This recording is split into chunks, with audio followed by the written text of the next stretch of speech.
그러니까 저는 그 법을 지키지 않은 범죄인 집단 중에 대표적인 사람이 한동훈, 김건희, 윤석열, 김건희, 한동훈이라 생각합니다. 그 정도 하겠습니다. 미디어 오늘. 예, 지금부터 기자님들의 질의 응답 시간을 갖겠습니다. 질문하실 기자분들은 먼저 손을 들고 지명 받으시고 소속사와 성함을 밝혀주시면 고맙겠습니다. 말하시는 김상범인데요. 오늘 기자회견 잘 듣고요. 사이번에 대해서 좋은 말씀 많이 해주셨는데 사실 기자회견 보면은 이제 공공주택을 뭐 해야 된다 이 정도를 제외하면은 좀 사회권을 어떻게 정책으로 구체화하겠다는 건 좀 모호하다는 느낌이 들어가지고요. 뭐 무상급 보육기관 무상급 뭐 이런 식으로 좀 구체화된 정책 몇 가지만 예시를 들어줄 수 있습니다. 저는 거기서 세밀한 얘기는 하지 않았습니다. 이게 일종의 기자회견문이고 일종의 큰 비전과 가치를 제시하는 거라서 하나하나의 세세한 안을 얘기한 건 아닌데요.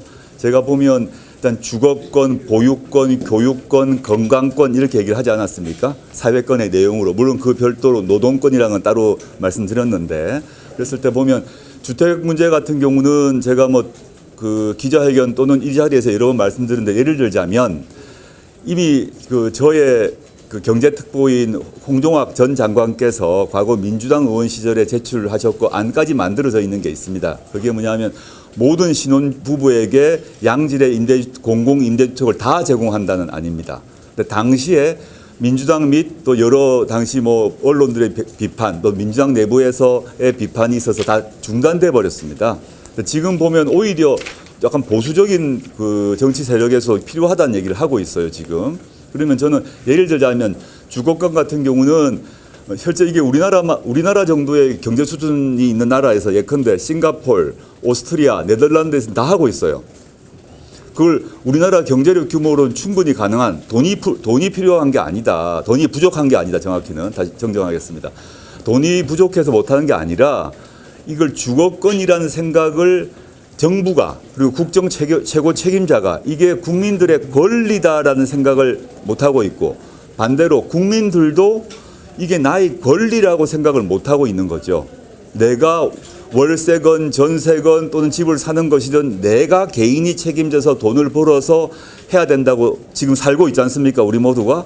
그러면 이렇게 되게 되니까 어떤 문제가 되냐면 많은 국민들이 원래부터 상속을 받아서 집이 있는 경우는 제외하고는 대부분 자기의 소득의 3분의 1 심지어는 2분의 1을 자신의 전세 또는 향후에 집을 구입하기 위한 저금으로 쓰고 있어요. 근데 제가 언급했던 몇몇 나라 같은 경우는 거의 50년 수준의 50년 이상 계약 조건별로 10년, 20년, 50년 이렇게 있습니다만은 집 걱정을 하지 않기 때문에 시민들이 자신의 가처분 소득이 늘어납니다. 당연히.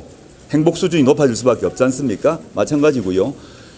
보육권 문제는 당연히 주거권과 직결되는데 지금 언급했던 나라의 경우를 보면 공공임대주택을 제공할 뿐만 아니라 공공임대주택의 기본 전제가 양질의 공공임대주택 단지 안에 당연히 공공이 운영하는 보육시설이 구비되어 있습니다. 그래서 거기 입주하는 신혼부부 또는 이제 법적인 신혼부부만을 의미한 건 아닙니다. 이게 법적으로 결혼을 했느냐 아니냐 다 따져봐야 될 것이고 또 동성간이냐 이성간이냐 문제를 따지지만 넓은 의미에서 그냥 신혼부부라고 하겠습니다. 그런 경우에 있어서 당연히 아기를 놓을 경우 걱정을 하지 않게 되어서 자연스럽게 출산율이 올라갔습니다. 그리고 이제 네덜란드, 오스트리아 이런 싱가포르 말고도 예를 들어 칠레의 경우를 들자면 칠레가 제 바첼레트 정권이라고 기억이 나는데 같은 경우 칠레가 긴 나라 아닙니까? 거기서 그분이 집권하자마자 전체에 걸쳐 수백 개로 기억이 나는데 숫자는 제가 확인해 봐야 됩니다. 보육시설을 국가가 다 이렇게 만들었어요. 그래가지고 칠레의 출산율이 확 올라옵니다.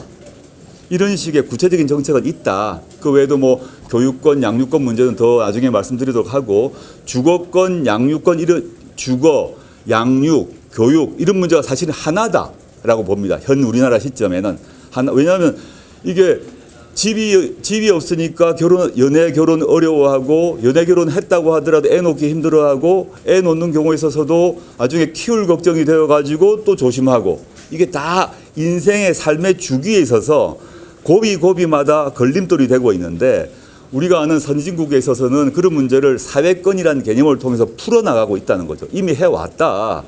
우리나라 예산에서 예컨대 양평고속도로를 휘게 하는데 돈 쓰지 말고 쓸데없는 SOC 하지 않고 그 돈으로 충분히 지금 제가 말한 사회권을 국민의 권리로 보장할 수 있다고 생각합니다. 상세한 것은 저희가 하나하나 세밀한 얘기는 추후에 말씀드릴 것입니다. 예, 다음 질문 받겠습니다. 네, 매일경제 미지혜 기자입니다. 오늘 기자회견문에서 사회연대 임금제를 실현하겠다고 하셨는데 사회연대 임금제가 어떤 내용인지 좀 구체적으로. 거기 보면 동일노동 동일임금과 이어서 바로 사회연대 임금이 있지 않습니까? 그러니까 동일노동 동일임금 많이 아실 것 같고 그거는 이제 정규직과 비정규직 사이의 차이에 있어서 비정규직을 무조건 다 정규직으로 바꾸지 못하는 상태라 하더라도 뭐 정규직은 각종 혜택이 있죠. 연금이든 복지시설 혜택이 있지 않습니까? 그거를 비정규직에게 줄 수는 없죠. 그렇지만 임금은 동일하게 줘라라는 것이 OECD의 대부분 나라입니다. 대부분 나라에서 정규직과 비정규직, 즉 이 구별은 인정하면서도 임금은 같이 주는 것이 OECD 국가의 노동법의 원칙이고 두 번째 질문하셨던 사회연대 임금제 같은 경우는 북유럽 또는 일부 서유럽, 북유럽에 실시하고 있는 것으로서 우리나라에서 가장 문제 중에 하나가 특히 젊은이들이 이제 취업과 관련해서 중소기업에 많이 가지 않고 있죠.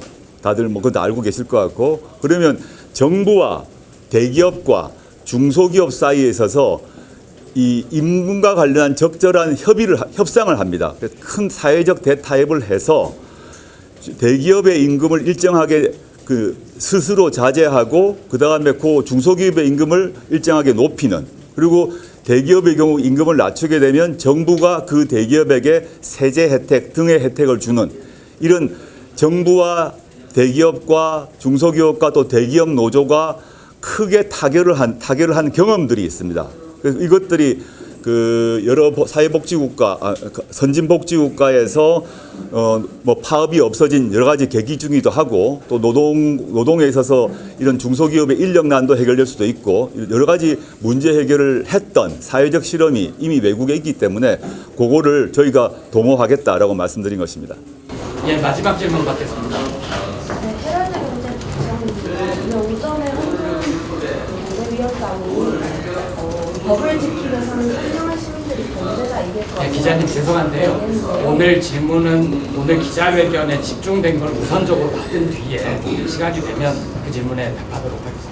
마지막 질문이라고 말씀하셨잖아요. 네, 잠시만요. 그러니까 저는 그 법을 지키지 않은 범죄인 집단 중에 대표적인 사람이 한동훈, 김건희, 윤석열, 김건희, 한동훈이라 생각합니다. 그 정도 하겠습니다. YT의 홍보에서 최근 인터뷰에서 아드시던 그거에 대해서 마찬가지로 오늘 여러 번 답을 했고요. 눈높이에 맞지 않으나 그다음에 상황 사실관계를 정확히 확인해야 된다라고 얘기했고 그 해명문 보시면 되고 언론 보도에서 틀린 것이 많다라고 답드렸습니다. 예, 여기까지 마무리 하시겠습니다. 다음 일정이 있어서 예, 죄송합니다. 제가 지금 바로 지방으로 이동을 해야 돼서요. 네네. 감사합니다. 감사합니다.